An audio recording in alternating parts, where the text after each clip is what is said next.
Hi, Lauren. Thank you so much for being here. Hi, Alicia. As I was saying, I'm so thrilled to have the opportunity to verbally chat I after am so many too. years of doing so in other forums. Yes, and I guess yeah, we did have a phone call once for a piece we won't talk about, but I remember you really are sort of like on the food beat, but not. Like how do you think of your relationship to writing about food? Because I know you've written about like the Japanese fake foods and lunch and this like kind of Nutella thing recently. So how do you see your beat as sort of intersecting with food? You're right. I mean, technically, I guess technically my beat is France, but I Okay. think it would be very difficult, nor would you ever want to try to cover France Without. without paying careful and constant attention to food. And so I think maybe I, more than others, really pay attention to food. But yeah, I've turned like a good chunk of the France beat into well, it's a food beat, a France beat, and often a French food beat. And, I think one of the really important questions that, um, well, in France right now, but all over is, questions about identity and who belongs. And I think food is like a particularly powerful lens by which to examine that. So that's been like the genesis a lot of the pieces about food I've written recently in France. And I have another one up my sleeve that I'm just starting to report now. But I do see food as this, if not singular, particularly just salient and effective way to get at what's really going on in a place. Yeah, yeah. And how do you find those stories? Like how do food stories come to you in this Let kind me of. take let's see, let me take a specific one. Um, so for instance, I wrote a story about French tacos, which, as I wrote in the piece, are, French tacos are tacos like chicken fingers are fingers, which is to say they aren't. But it's a kind of, combo kebab panini burrito that was invented by French people of North African descent in the suburbs of Lyon or Grenoble. It depends who you ask. There's a raging debate about this. But I started to get interested in them I mean, really just kind of walking around. However, I don't think I would have totally realized that this was something I just absolutely had to immediately write about. Had a friend not told me, she's also a journalist, but she had been at a kind of like convention about food or a trade show or something like that. And she pointed out to me that French tacos were the fastest growing sector in the French restaurant world. And so I thought, it wasn't just that like I had been seeing these everywhere and been like, wonder what French tacos is. There was really like also some kind of data behind the phenomenon. So that was the genesis of that piece. A piece that I wrote, you mentioned the Nutella thing. So there is this hazelnut spread called El Morjan, which is an Algerian competitor to Nutella that got really, really popular and went viral and was out of stock everywhere last summer. And just at the height of its popularity, a couple of shipments were blocked, like on the same day, both at Charles de Gaulle and at the port of Marseille. And it was kind of like just nebulous. Nobody really knew why this product that had been, sold at least in small quantities and kind of informally in France for years was suddenly being turned away at the border. So basically, you have to be on a list of countries to import dairy products into France. Algeria is not on that list. But the part that was funny is like the plot thickened because then the dairy products that they were using actually came from Brittany. So in any case, this gave rise to like a big, political. It was really a way to look at the deterioration of the relationship between France and Algeria. So anyway, that's like the, story in a nutshell. But I think the way that I came up with that one was really just reading maybe short articles about it in French language newspapers and Yeah. thinking, okay, that sounds really interesting. Like let me be the one to, write the 3,000, 4,000, whatever words that nobody needs to know about this. But actually, I thought people did need to know more about it because it was kind of like happening in installments. As I Yeah. said, there was reporting about the virality, then there was reporting about how difficult it was to find this product. Then the EU thing came out. So what I wanted to do was tie it all together and show how the trajectory of this product and its reception in France was also like both a metaphor and an outgrowth of the deterioration of the Franco-Algerian diplomatic relationship. Yeah. Well, it sounds like it's just a quintessential New Yorker story, right? It's like perfect. You know, Yeah. I'm glad you say that. I have to say, when I pitched it, I'm not sure that that was the immediate response, but Yeah. it was kind of one of those like, just trust me on this one. And I do think, yeah, I will say, I think the final product qualifies as a quintessential New Yorker story, even though there may have been initial skepticism about just how far one can go into the world of, hazelnut spread conspiracy.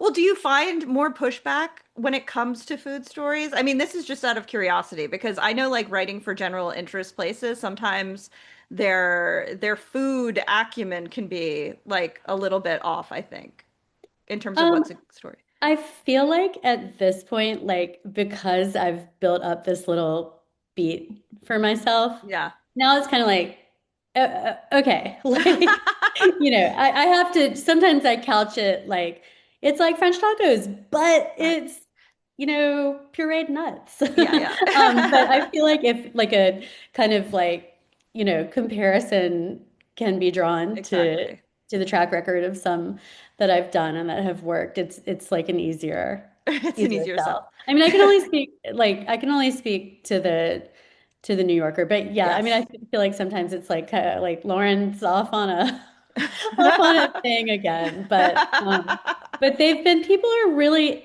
they're interested in food and they're interested in French food, and I take this as an opportunity to, you know, like deepen and enrich and complicate people's notions of what that is. So Yeah. it's a subject that I'm just endlessly eager Yeah. to to go further with, really. Yeah. Yeah. No, it makes so much sense. Well, I mean, to get into some maybe of the origins of this interest in food beyond France, can you tell me about where you grew up and what you ate? Okay, so I grew up in Wilmington, North Carolina in the 1980s and 90s. And I think, time and maybe as important as space in this equation. But so I grew up, I mean, I had a lot of food, what could probably more accurately be called food products. And I think the main criterion, so in my family, my mom was the one who did the cooking, but she did not then and does not now like to cook. So, the main criterion was like any food that could be basically like microwaved or toasted or grilled or otherwise efficiently heated up Yeah.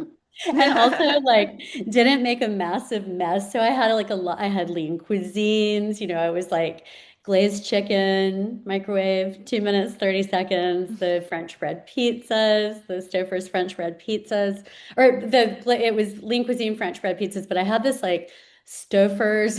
It was kind of like I don't know why, let's say a sixth grader would be eating this on a Tuesday afternoon, like before going to soccer practice. I would microwave an entire tray of like Thanksgiving stuffing, eat it for a snack. I think it's supposed to feed like a family at the holidays, right? But so yeah, like very, kind of privileging like efficiency in Yeah. meal preparation.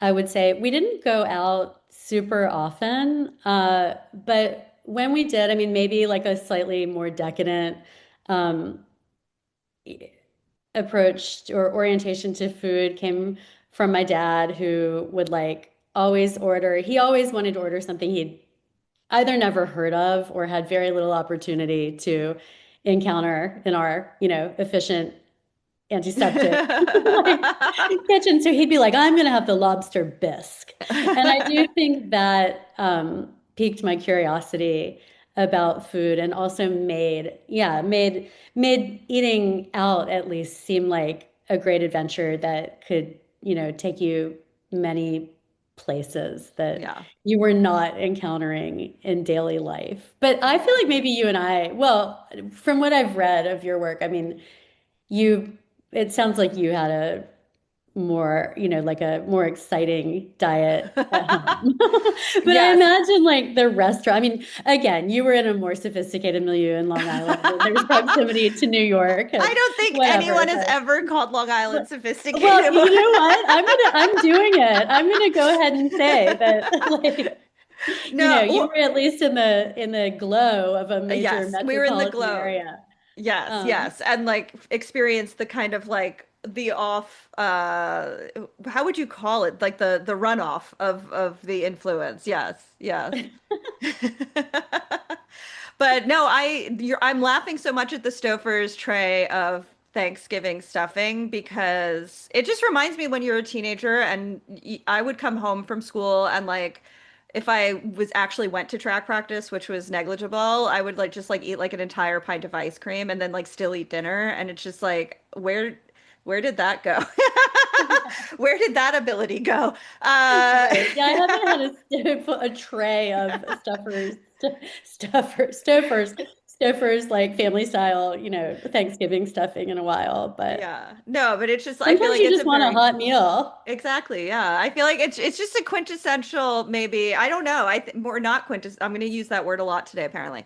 But the experience of being a teenage girl, which I write about in On Eating a little bit more, but like the I was not a person who was like ever going to not eat. So I'm always thinking of it as like, oh, it like I had this relationship to food then that was very like easy and like I thought nothing of eating a pint of ice cream. And then I'm always like, oh, that's very different from other people, Yeah. from what I could tell.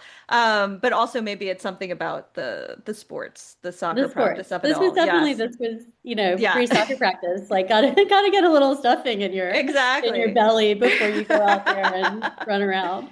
Yes.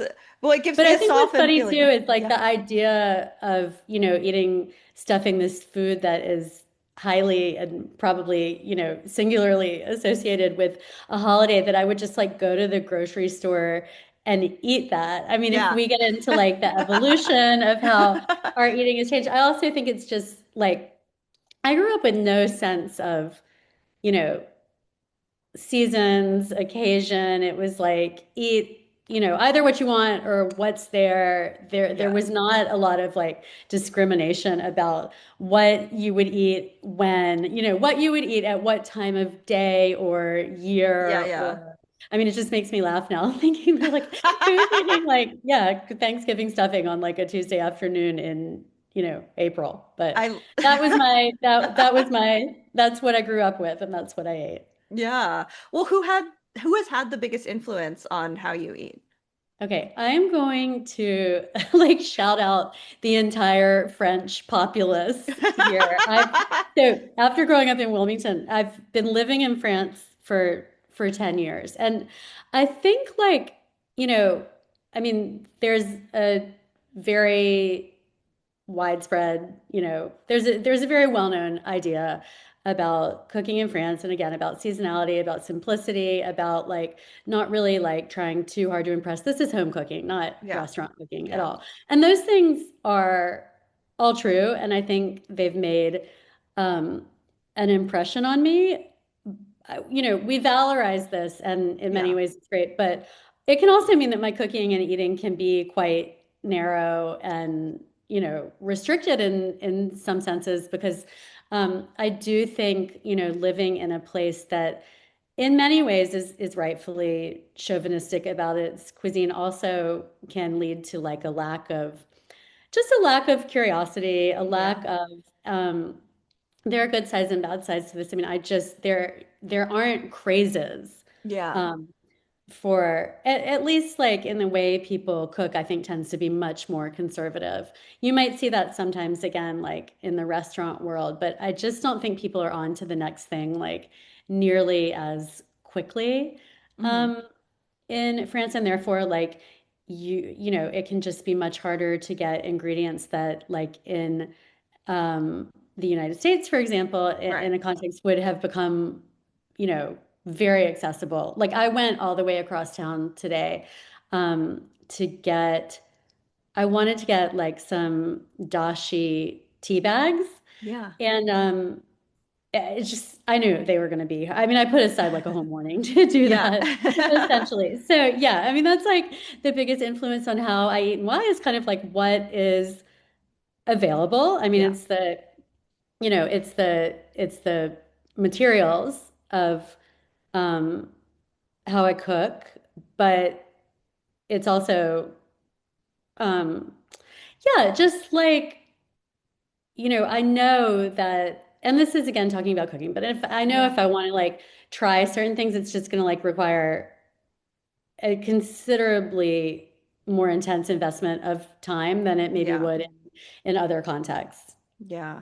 Well, do you have in France, the way that like recipe developers and like cooking influencers are so popular in the US, is that Mhm. part of kind of French So culinary life? I hope someone is listening to this and will answer that question more thoroughly than I can. They have to be out there, but somehow they are not like influencing Right, me. right.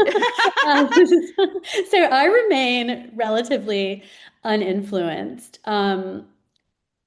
Like the things that I am aware of that go really viral in France are again like more in the like in there's been a lot of innovation really in fast food Oh, in wow. France that is like, and this is again like, not necessarily my age group, but French tacos that I wrote about. There's Yeah. a thing now that I think I'm going to write about soon. I'll go ahead and say it because it's a really obvious one, but it's called a crousti. And this is like just another kind of like creation. It's a tray full of rice. It has chicken fingers on it. And then the idea is that it's Asian inflected and it has like, sauces that are, I think, Asian in the French imagination. Yeah.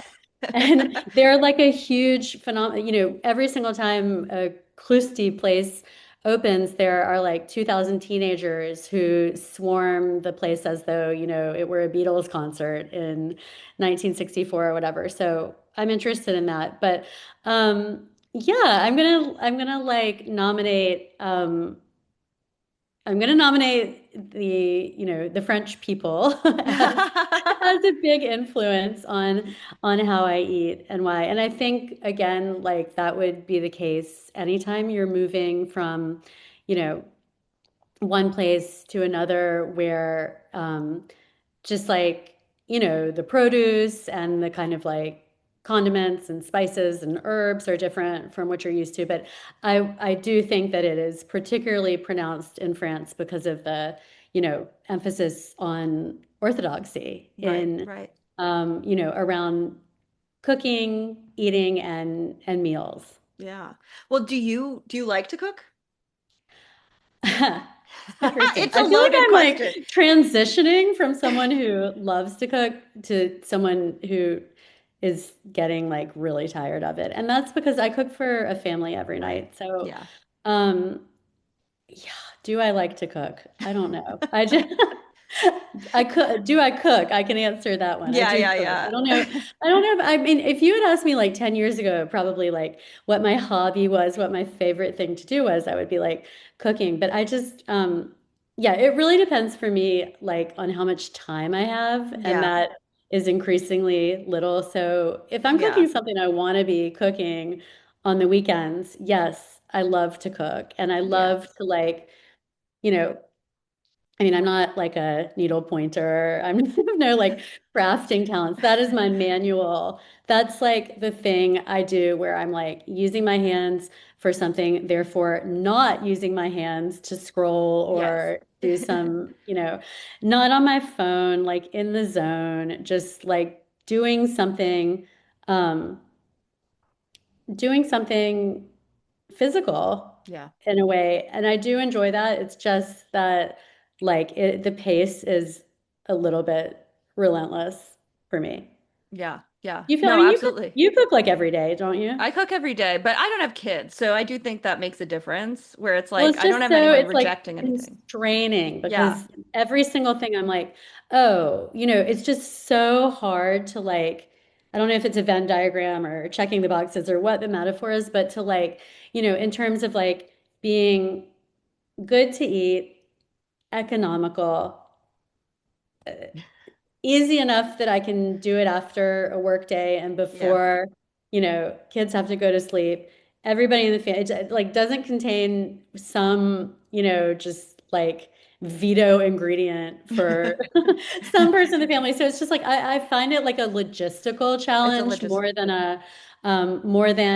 a like, culinary or creative Yeah. or gustatory or whatever one. It's just cooking has become is heavily logistical for me right now, and I Yeah. don't find that like extremely fun.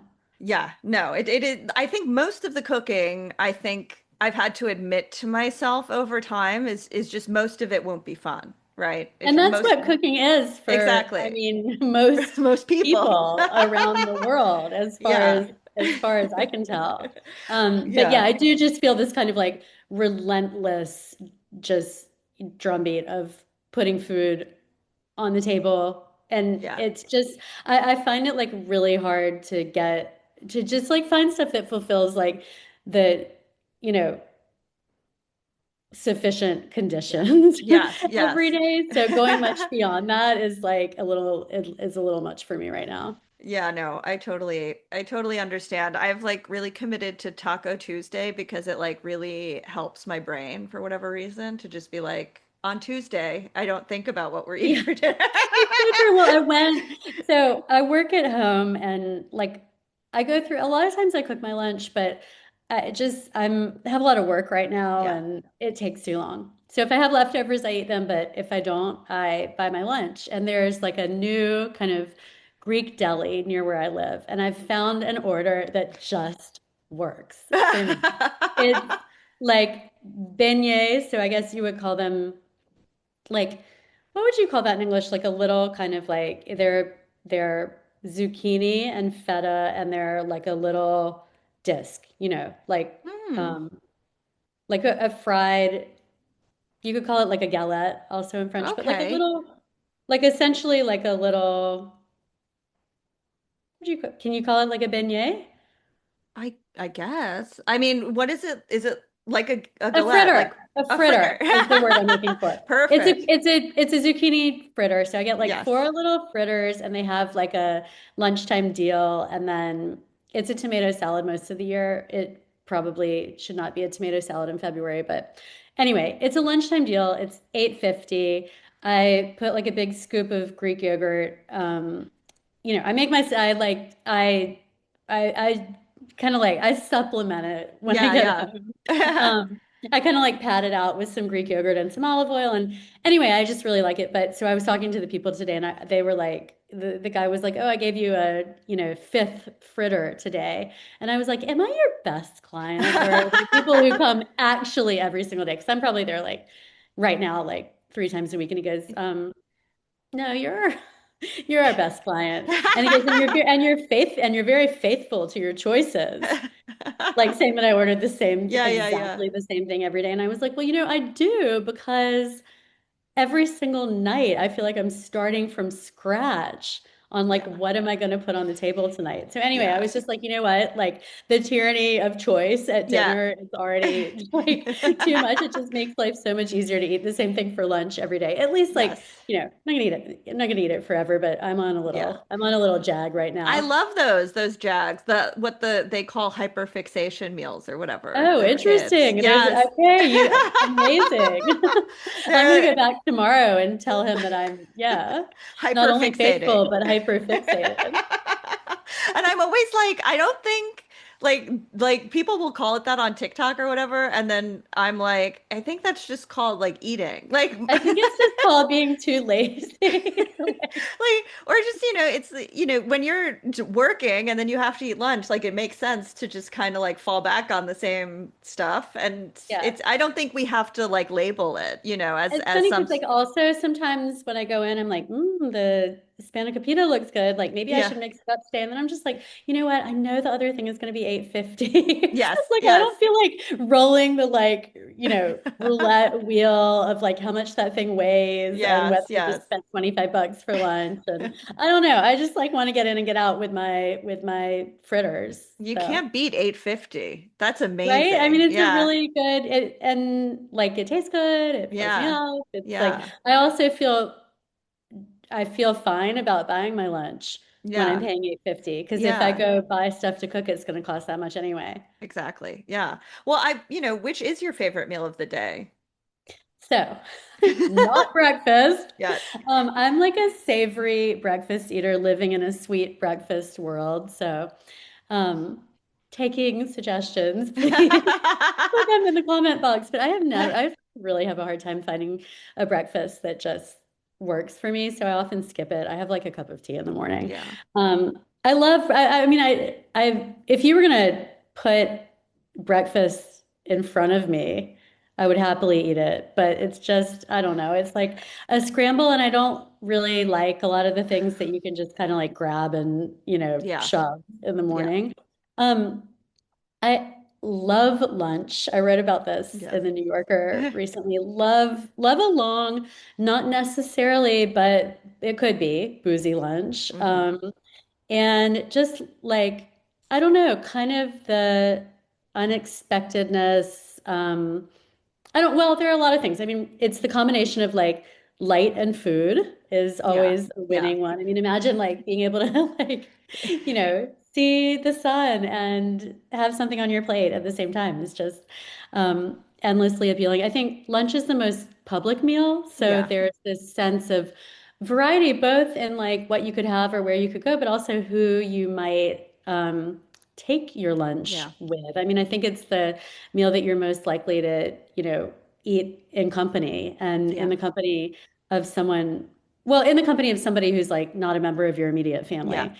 So I just like these different permutations of lunch. There's Yeah. like business lunch, there's power lunch, there's long lunch, boozy lunch. I don't know but there's like grab a sandwich and Yeah. there's picnic lunch, whatever. But I just think lunch is kind of like endlessly uh iterative or iterable, but it's like lunch Yeah. is lunch is what you make of it. So yeah, big fan of the combination of light and food, of not having to get a babysitter to go to a Yeah. restaurant, Yeah. of just I don't know. I think lunch has a lot to recommend it. Yes. No, it's so interesting to ask people this question because I think it's a very I don't know, like writers like lunch. Like I'm finding out that like we really like lunch, especially as people who Interesting. work from home. I think lunch offers so much what you're talking about, the permutations that it can take. It offers a lot of opportunity for difference in like, Yeah, especially when you work at home and you're on a computer,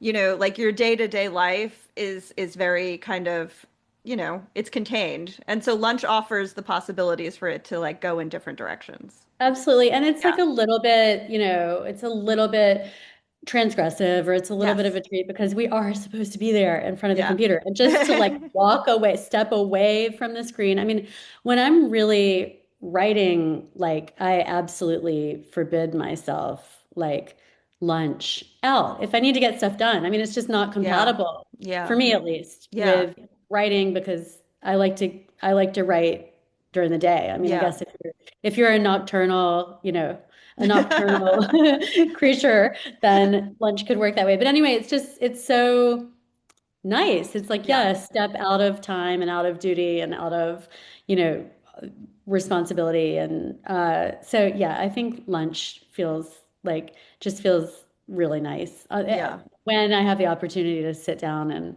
enjoy it. Yeah. Well, you did just you finished a book that's going to come out. When is it coming out? It comes out July 14th. It's Oh not my about God. lunch. Oh, it's this year? Yeah, Oh yeah, boy. So yeah, you're 6 months, less than 6 months out. yeah. Oh wow. Um, Okay. but I think I it didn't probably realize it makes was so soon. it is. I know. Yeah. I'm finishing the so-called first pass right now, like Cool. this Yeah. week. So. Yeah. I was jealous uh, of your spiral bound. You posted on Instagram, right? You have the I, spiral you know bound what? I was draft. trying. I mean, I have a printer, but it was just not happening It for doesn't me, work. and I had to go to the copy shop. Yeah. Next time I was saying, I was like, oh, I'm taking that idea for next time because I find that when I get the bound galley of the book, that's when I can really like When see you the find structure. everything That's that's when you wrong with find, it. yes, Yeah. exactly. And then I'm like, I needed to look at, like, I was looking at all the chapters separately printed out, then I was reading it all together. And it was like, I need, like, they have to be bound for some reason for me to really figure out what the problems are. I I don't know agree what because the, it's yeah. like, well, I don't know. I mean, yeah, I knew I had to have it printed out, and I could not get the printer working. And like, I hope, my husband was out of town and he wasn't going to be back for 3 days, and I was like, there's no hope. I gotta go to copy shop. So. And then That's when I amazing. got there, they were like, oh, they've like disabled, there's like a lock on it. They've disabled, there was a Yeah. reason why I like could not print it. Print So it. it was Yeah. good that I went there. Yeah. Wait, so Alicia, when is Yeah. your book coming out? April What's the date 14th. of Oh my God, Yeah. amazing. So two months, less than 2 months from I today when can't we are wait to speaking. read it. Yes. No, I'm very excited about it coming out. I'm like we're like really in the flow of like planning the book tour and all that sort of stuff. So that's exciting. The pre-orders seem to be going well, but you start to get nervous, I guess, the closer it gets. Actually, I mean, my first book I wanted to just like die and crawl under a rock, and this one I feel fine about. So that's good, I think. I mean, how do you I feel feel from your first book versus this one? um I feel, yeah, a little daunted by like the knowledge of all the things that I was too naive to be anxious about the first Yes, go yes. around. But at the same time, I also feel like, I don't know, I'm kind of like, I know that I wrote something good. Yeah, And yeah. if that is all that ever comes of it, then I think that's also enough Yeah, yeah. for Well, it's me. very different from your first book, right? It's extremely different. Yeah. I mean, I can tell you about it. I Yeah, feel like tell it's me. not like a natural fit necessarily um, for like a food conversation, but it's about, I've been working on it for almost 10 years, and it's about what's thought to be the only successful coup d'etat on American soil, which was perpetrated by white supremacists in 1898 in Wilmington, North Carolina, where I grew up. And it was really, it was like a well-known event at the time. I mean, it wasn't like it was just some obscure kind of like aberration in a Yeah. small town in North Carolina. It was really important. And so the white supremacists who were Democrats, they planned this takeover for months. They murdered a bunch of black people in the streets, and then they marched to the city hall and they overthrew the government Wow. at gunpoint, which was a multiracial, democratically elected government. And so, of course, after that happens, the people in the town who didn't agree with it appealed to the federal government for help. McKinley was the president at the time, Trump's favorite president. And, it was 30 years after the Civil War, and McKinley basically decided that uh, preserving white unity was more important um, than protecting democracy. Yeah. And so federal government declined to send any troops to do anything. And this sent a message nationwide that white vigilantes could act with impunity. So this was really instrumental in the rise of Jim Crow. It was instrumental in the, you know, disenfranchisement of black men. Women obviously couldn't vote at the time. It was a really big deal, but over the Yeah. years, it was both suppressed and forgotten about by, in the public realm and subject to a lot of taboo. And so anyway, my what I really wanted to do, again, I mean, I think I was talking about this with regard to food, but I wanted to connect the dots, like Yeah. rather than just like this thing happened, I wanted to really, really stay with the story.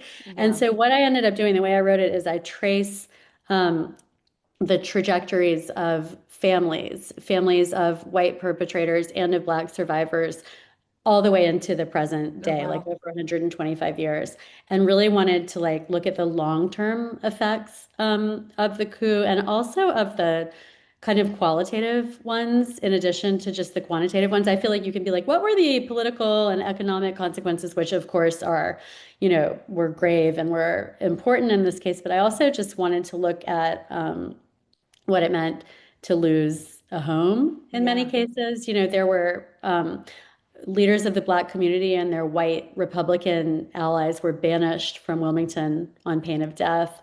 I wanted to, there was someone, one of the descendants I collaborated with told me that she attributed her parents' divorce in the 1960s to this event in 1898, which the Wow. first time I heard it blew my mind, but it really makes sense when you kind of, follow the trail through the years. So anyway, that's kind of the book in a nutshell. Yeah. But That's a huge undertaking and also like so wildly relevant to current events. yeah, Yeah. it's because I mean, through the years as I was writing this, I kept thinking to myself, wow, I really should have like had it out. I would have had a lot to say about like January 6th. And Yeah. the kind of, you know, bleak part is that it's every time I've thought that, it's only become More. more relevant to the current Yeah. moment. But Absolutely.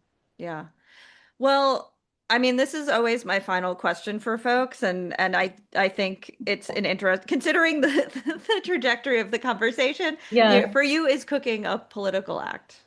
I think it definitely is. I mean, I feel like you have been so influential in my thinking about this. I mean, I feel like reading you over the years has probably really contributed to the way I think about this. But I think like there are a lot of aspects. I mean, obviously there's, what we choose to buy and how we choose to speak Yeah. with our money and with our choices as consumers. But I think one of the things that really came to mind when you asked that question was um, for me, what one thing that feels really political about cooking is that it's an unproductive act in the Yes. capitalist sense. It doesn't yield anything. I mean, yes, you feed yourself and you feed whoever else you're cooking for, but then they eat it and they digest it and they excrete it and you have to do it all over again. And it doesn't add up to anything in a sense other than that you are giving nourishment and Yeah. often, I hope, love through that. But it's like, how many meals have I cooked? Where's my resume? Yeah. Where's Yeah. where's my body of work for Yeah. all that? But, I think the unproductiveness of it is political. It's time away. Um, as I said before, it's time away from work, it's time away from hustling, it's time away from scrolling, it's time away from you're not working, you're not scrolling, you're not buying, you're not selling. I mean, you are buying the food that you're cooking, as I said before, but um, I think there is something, yeah, I think there's something pretty powerful in that. And like I said, I mean, I cook for a family, so this is also like a way for me to transmit Yeah. some of those ideas. Um, you know, like as I'm stuffing my kids with like the chickpeas they don't want to eat on a Monday night or whatever, and they're like, why can't we have a burger? Like Yeah. that's a forum for a conversation Yeah. um about why, we should eat as little meat as we can, even if it's more than, um, you know, I might like. And yeah, I think for sure. I mean that I'm don't feel ambivalent about that one at all. Definitely cooking is a political act. But I mean, I really do. I thank you for all of the kind of vocabulary and just like ideas that I mean, I feel like my robust answer is so kind of like, Alicia Kennedy influenced by many years. So yeah. Oh. That means a lot. Thank This is a you. great place to be asked that question and to be able to answer it. Thank you. That means a lot. No, yeah, well, thank you so much for being here and I'm so yeah, happy we got to actually speak.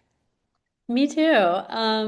What are you cooking today? What are you- Today I'm actually making a mushroom risotto that I wanted to make on Valentine's Day, but then just was not in the mood to do on Saturday for Yeah. various reasons. And so like we ended up eating pizza, like getting a big pizza order on Saturday, eating one pie Saturday, one pie yesterday, and just like kind of taking the weekend off. And then I was like, all right, today I'm ready. Oh, Today I'm that ready sounds to so make the nice. What risotto. I did, my like my great Valentine's Day success story was that there's a restaurant I've wanted to try for a couple of years in Paris, but it's like not very close to where we live, and just like getting a reservation is a hassle, whatever, rigmarole that I just Yeah. like had never been motivated to partake in.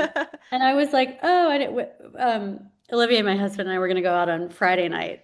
So we like get the babysitter, get the reservation. We're doing it. We're gonna go try this restaurant, and we're in the metro on the way over, and we're running late. So we call to tell them, and they're like, "We do not have a reservation under the name Collins. What are you talking about?"